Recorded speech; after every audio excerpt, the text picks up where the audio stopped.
Good afternoon.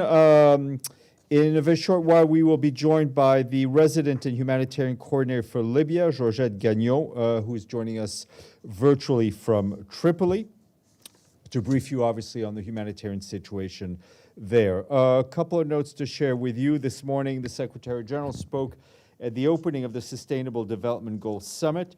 He told leaders that 8 years ago, member states gathered in this hall to adopt the Sustainable Development Goals.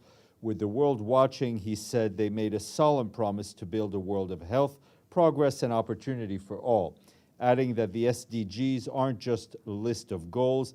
They carry hopes, they carry dreams, they carry rights and expectations of all people everywhere. They provide the surest path to living up to our obligations under the Universal Declaration of Human Rights, which is now 75 years old. The Secretary General told leaders at the halfway point to the SDG deadline, the eyes of the world on you once again, noting that over the weekend, young people and civil society groups came to the UN and marched in communities around the world demanding urgent action.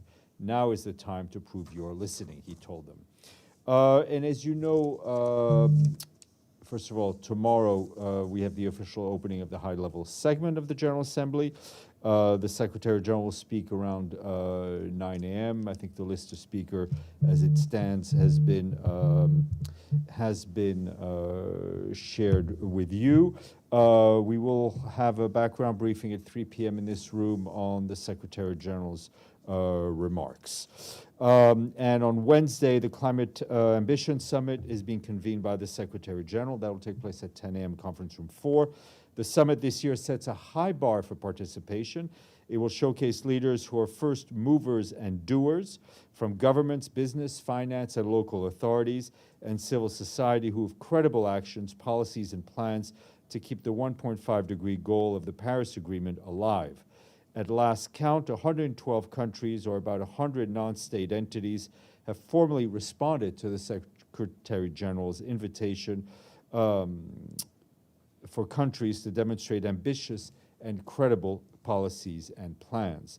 The Secretary General's Climate Action Team has been engaging governments that have put forward plans, as well as businesses and local authorities with transition plans to reach net zero in line with the UN-backed credibility standard and accountability of net zero pledges. The summit aims to demonstrate that the acceleration required on decarbonization and climate justice is possible to inspire more leaders to come forward with credible actions, policies, and plans to lead up to COP28 and beyond.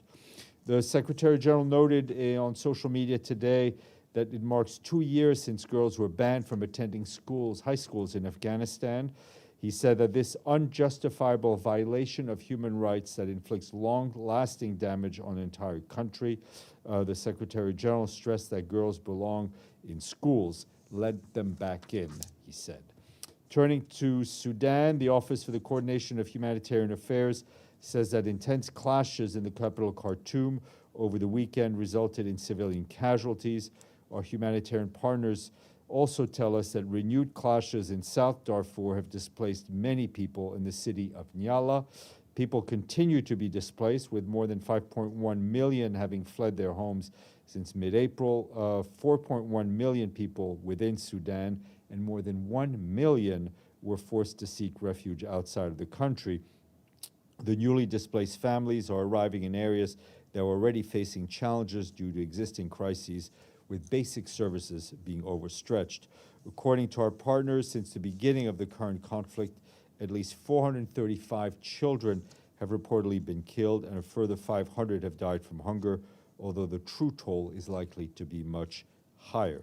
On Wednesday, there'll be an event on the sidelines of the General Assembly to mobilize resources and show support to the people of Sudan.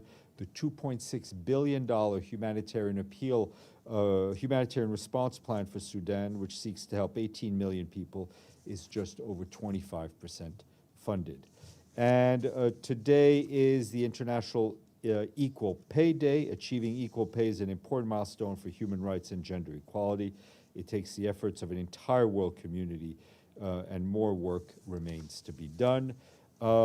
Just a few more programming notes before we go to your questions, Georgette. 2 p.m. there'll be a hybrid briefing here on universal health care coverage, global monitoring report for 2023. Speakers will include Dr. Bruce Aylward, Assistant Director General of the World Health Organization, and he's focused on universal health coverage, along with Samir Asma, the Assistant Director General of Data Analytics and Delivery at WHO, and Dr. Juan Pablo Uribe, the Global Director for Health, Nutrition, and Population of the World Bank. And also, I know you're sorry to hear that, but we will not be briefing you Tuesday, Wednesday, and Thursday this week because I think you have other things to focus on. If there is even more bad news than there usually is, we will brief you. And I also expect to have a humanitarian update from Ukraine, which will be posted on the highlights. Let's take some questions, and then I want to go to Georgette as quickly as we can. Stefano, and then Deji. Thank you, Stéphane. Friday, I asked a reaction from the UN when the Italian foreign minister said that we needed, for the situation in Africa with the migrants, we needed more UN. And Farhan answered that the UN is already there, and also remind us the answer that the Secretary General given about the problem. The Italian government looks like is repeating that we need more UN, we need more Europe, but also more UN in Africa. So my question is, what the UN can do more than was already doing in Africa? Well, I mean, listen, we have been advocating and speaking up very loudly about the disastrous situation in the Mediterranean, both from IOM, from UNHCR, and from ourselves. We are on the ground with all our humanitarian agencies in various parts of the Mediterranean, the northern shore, the southern shore, as well as the eastern Mediterranean. But at the end of the day, there will need to be political agreements between countries of origin, between countries of destination, and countries of transit. There needs to be agreements that take the situation out of the hands of smugglers, and there will need to be greater European and global solidarity on these issues. Just a very quick follow-up. But so the Secretary General doesn't think that, for example, the UNHCR or IOM should be reinforced or have more? I mean, you know, those agencies are stretched to the limit by funding. Of course, I mean, if they had more money, they would do more.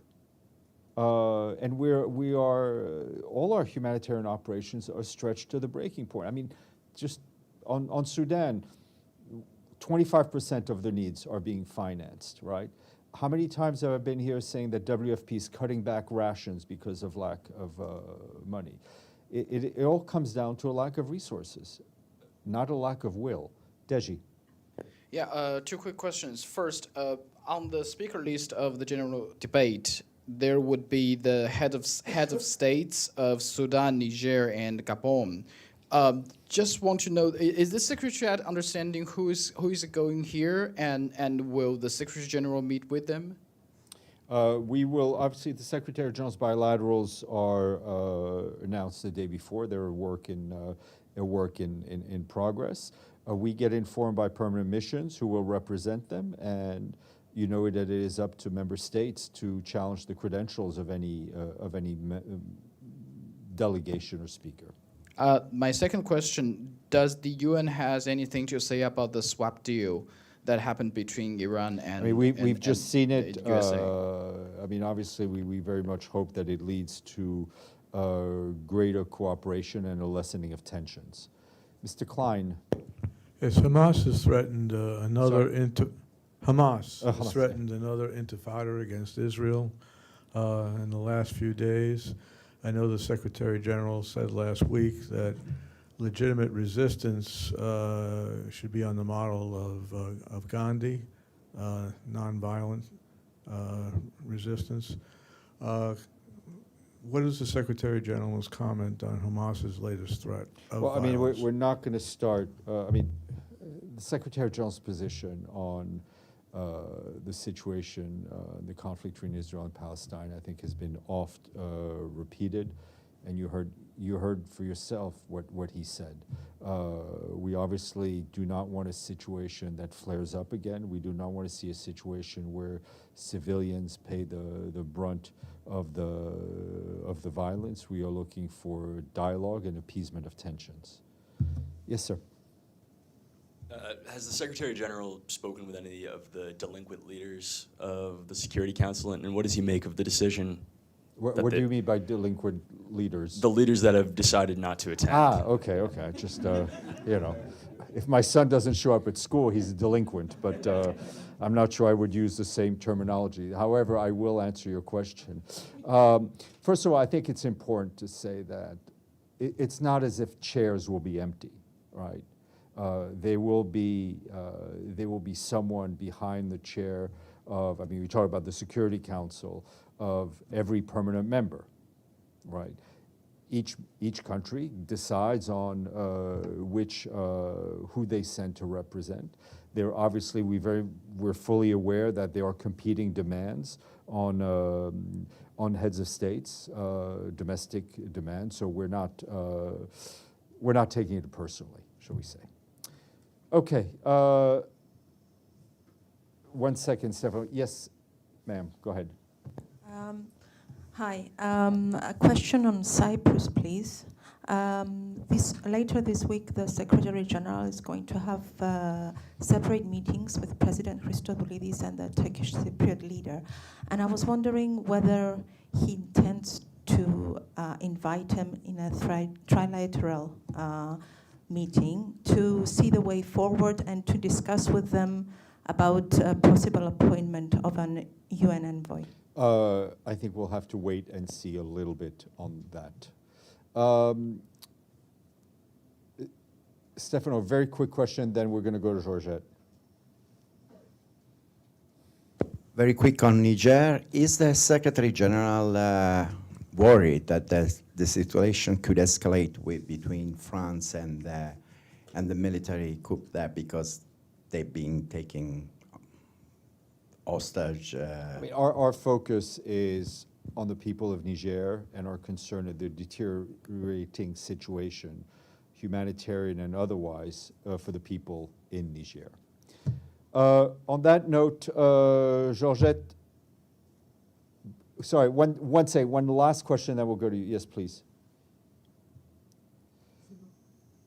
My question is about Bangladesh. Your microphone, please. Yeah, your microphone. Just press the button. There you go. It's Yes. it. You got it. Sorry. So the Office of Human Rights, the Commissioner of Human Rights last week warned Bangladeshi expressed concerns about the crackdown on the human rights defenders. And recently, a couple of days ago, two of the most prominent human rights defenders were imprisoned. And as the Prime Minister is here, the country's Prime Minister, the head of the government is here, she will have a couple of sessions, plenaries. So does the Secretary General plans to raise the issue, and what's his stance on the overall human rights situation I in mean, Bangladesh? we'll see what is raised in the meeting, and obviously we back what the High Commissioner said. Now we will go to you, Georgette.